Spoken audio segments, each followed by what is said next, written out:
This is why you need to master self-love and confidence. It can change your life. Self-doubt and lack of confidence are at an all-time high, but guess what? You have the power to change that. Here are 5 quick steps to boost your self-love and confidence. Step 1. Positive self-talk. Replace negative thoughts with uplifting ones. You are your biggest cheerleader. Step 2. Set boundaries. Learn to say no and protect your energy. It's okay to put yourself first. Step 3. Practice gratitude. Focus on what you have, not what you lack. Gratitude shifts your mindset. Step 4. Embrace your flaws. Nobody's perfect, and that's what makes us unique.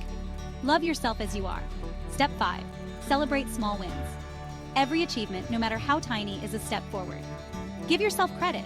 Remember, self-love isn't selfish, it's essential.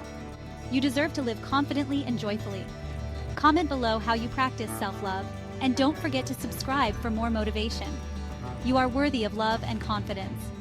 See you next time.